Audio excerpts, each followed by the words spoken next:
আসসালামু আলাইকুম ফ্রেন্ডস। তো আপনারা সবাই কেমন আছেন?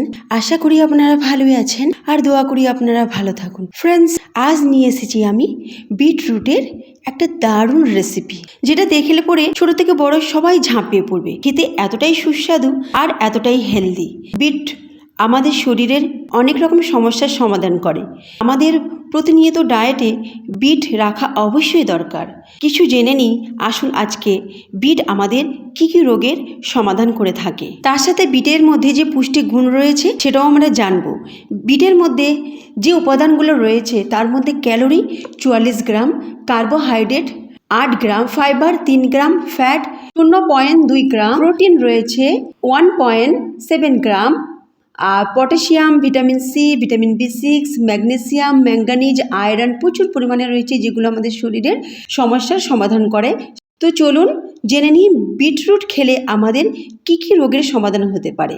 যেমন ধরুন ক্যান্সারের মতো মারাত্মক রোগ থেকে আমরা মুক্তি পেতে পারি যদি প্রতিনিয়ত বিটরুট আমাদের ডায়েটে সামিল করি। তার সাথে heart disease, diabetes, arthritis, liver problem, এই সমস্ত সমস্যা থেকে আমরা মুক্তি পেতে পারি যদি আমরা প্রতিনিয়ত বিট খেয়ে থাকি। বাচ্চাদের যদি সপ্তাহে 2 থেকে 3 বার আপনারা বিট খাওয়ান, জুস বানিয়ে বা কোনো রেসিপি বানিয়ে, বাচ্চাদের স্মরণশক্তি কিন্তু প্রচুর বেড়ে যাবে।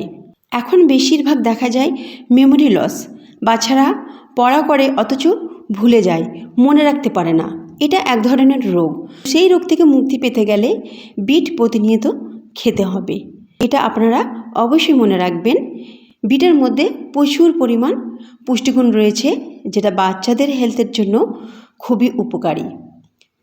তো চলুন শুরু করে আজকের রেসিপি আমি কি বানাবো সেটাই দেখাই। বিসমিল্লাহির রহমানির রহিম।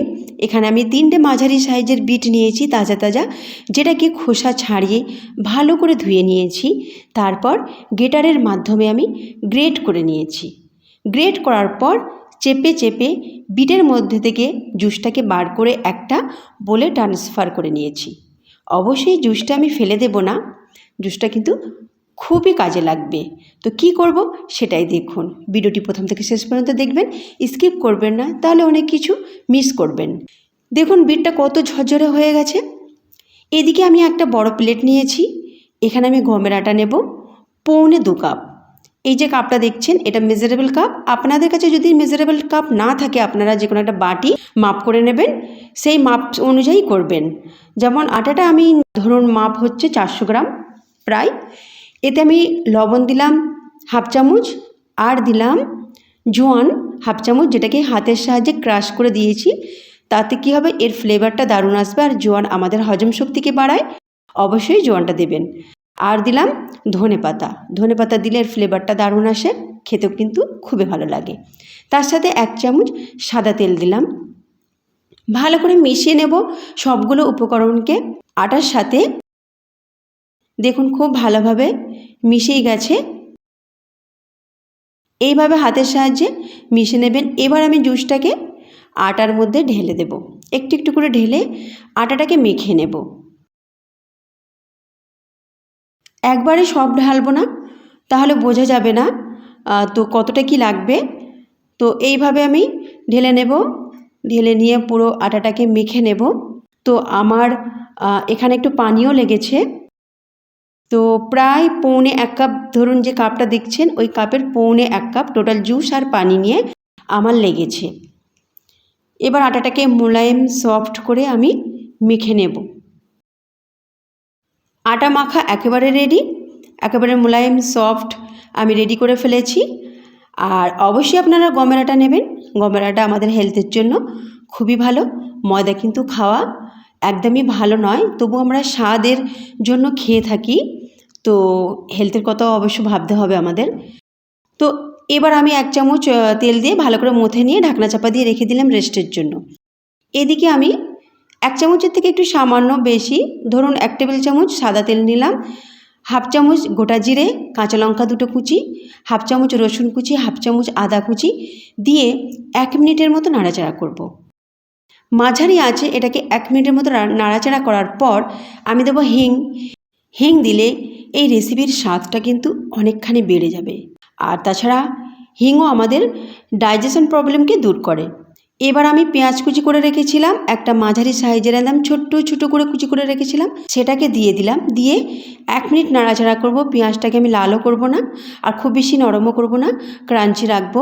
এবার আমি বিটগুলো দিয়ে দিলাম। বিটটাকে দিয়ে গ্যাসের ফ্লেম কিন্তু এই সময় জোরই রাখবো, জোর আঁচে এইভাবে নাড়তে থাকবো। দেখতেই পাচ্ছেন কতটা ধোঁয়া বেরোচ্ছে। তো এইভাবে নাড়তে নাড়তে প্রায় 2 মিনিট হয়ে যাবে। তখন আমি কিছু মশলা এতে অ্যাড করব। জোর আঁচে রাখার কারণ এর মধ্যে যে রসটা রয়েছে সেটা শুকিয়ে যাবে, তো এজন্যই আমি জোর আঁচে করেছি। এবার আমি 1 4 চামচ হলুদ গুঁড়ো, 1 4 চামচ লঙ্কা গুঁড়ো, 1/2 চামচ ধনে গুঁড়ো আর গরম মশলা 1 4 চামচ। মশলাটা আপনারা আপনাদের অ্যাকর্ডিং দেবেন, যদি বেশি ভালো লাগে মশলা তো বেশি দিতে পারেন। আমি অল্প পরিমাণে মশলা দিয়ে এটাকে কষে নিলাম, মানে ভেজে নিলাম। এইভাবে নাড়াচাড়া করে ভালো করে আমি এটাকে মিশিয়ে নিলাম। খুব ভালো করে মেশানো হয়ে গেছে। এবার আমি দিলাম ধনেপাতা। ধনেপাতা শেষে দেবেন, তা না হলে ধনেপাতার ফ্লেভারটা নষ্ট হয়ে যাবে। ধনেপাতা দিয়ে 10 থেকে 15 সেকেন্ডের মতো নাড়াচাড়া করে আমি গ্যাসের ফ্লেমটা বন্ধ করে দেব। এটাকে ঠান্ডা হতে দেব। এটা পুরোপুরি ঠান্ডা হয়ে গেছে। এবার আমি লবণ দিলাম, কারণ লবণটা যদি প্রথমে দিতাম তাহলে বিট থেকে পানি বেরোতো আর সেখানে আমি যে রেসিপিটা করব সেখানে প্রবলেম হয়ে যেত। তাই আমি এটাকে ঠান্ডা করে লবণটা ভালো করে মিশিয়ে দিলাম। এবার আটা মাখাটা দেখে নেব। দেখুন কতটা নরম আর সফট হয়েছে আর কালারটা কত সুন্দর লাগছে। এবার আমি লেচি কেটে নেব। 5টা লেচি আমার হবে। সবগুলো লেচিকে আমি গোল গোল করে নেব। প্রথমে আমি একটা নিয়েছি, যেটাকে গোল করে নিচ্ছি। আর আমি বেলুন পিঁড়ের ওপর রেখে আটা ছড়িয়ে এটাকে একটু বাটির মতো করে নেব। এইভাবে আমি করে নিয়েছি। এবার আমি যেটা বানিয়েছি বিটের, ওটা আমি এই বাটির মধ্যে দিয়ে দেব। আমি দিয়ে দিয়েছি। এবার আঙুলের সাহায্যে চেপে চেপে ভিতরে আমি প্রেস করছি যাতে ভিতরেটা ঢুকে যায়। আর আটার মুখটাকে আমি দুদিক থেকে মুড়ে দিচ্ছি আর ওপরে একটু আটাও ছড়িয়ে দিলাম যাতে রসটা একটু টেনে নেয় আটা আর এটা ভিতরে একটু শুকনো শুকনো থাকে। এইভাবে মুখটাকে মুড়ে যেটুকু বাড়তি হচ্ছে আমি কেটে রেখে দিলাম। এবার গোল করে নিলাম, গোল করে হাতের সাহায্যে একটু চ্যাপ্টা করে নিলাম। এবার আমি বেলে নেব। প্রথমে বেলে নেবার আগে কিন্তু হাতের সাহায্যে এইভাবে আপনারা বড় করবেন, তা না হলে ওর মধ্যে যে আমি পুরটা ভরেছি সেটা কিন্তু বেড়ে যাবার সম্ভাবনা থাকবে। তো অবশ্যই হাতের সাহায্যে এইভাবে বাড়িয়ে নেবেন, তাতে কি হবে পুরটা পুরো চারিদিকে ছড়িয়ে যাবে আর আপনার এটা ফাটবেও না আর পুরটা বেরিয়েও যাবে না। হালকা হাতে আমি বেলে নিচ্ছি, খুব কিন্তু চাপ দিইনি। এবার এটাকে আমি ভেজে নেব। আপনারা চাইলে এটাকে তেল দিয়ে না ভেজে এপিট ওপিট সেঁকে নিয়ে বাটার দিয়ে পরিবেশন করতে পারেন, তাহলে আরও হেলদি হবে। আমি এটাকে পরোটার মতো ভেজে নেব। 2 পিঠ ভালো করে সেঁকে নিলাম। এইভাবে চেপে চেপে মাঝারি আঁচে 2 পিঠ সেঁকে নেব।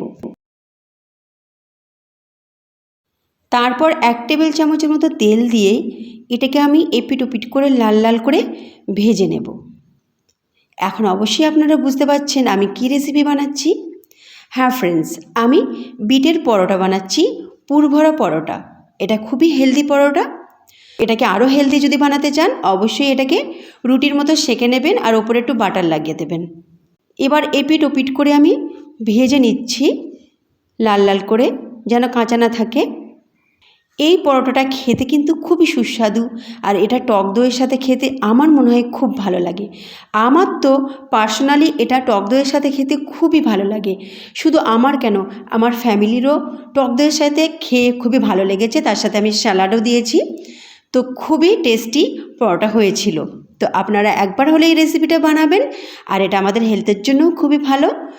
আর কেমন আপনাদের রেসিপিটা লেগেছে অবশ্যই আমাকে কমেন্টে জানাবেন আর একটা লাইক অবশ্যই করবেন, তার সাথে প্রচুর প্রচুর শেয়ার করবেন। আর যারা নতুন রয়েছেন সাবস্ক্রাইব করে পাশে থাকা বেল আইকনটি ক্লিক করবেন সবার আগে নতুন রেসিপিটি পাওয়ার জন্য। আমি একটু মুঠো করে দেখাচ্ছি, এটা নরমও হয়েছে অথচ বাইরে থেকে এটা ক্রাঞ্চিও হয়েছে। আর ভিতরটা দেখুন পুর ভরে ভরে রয়েছে। এটা আপনাদের বাচ্চাদের টিফিনেও দিতে পারেন বা সকালের নাস্তায় বা রাতের ডিনারেও বানাতে পারেন। তো আজকে এই মতো রইলো, আল্লাহ হাফিজ।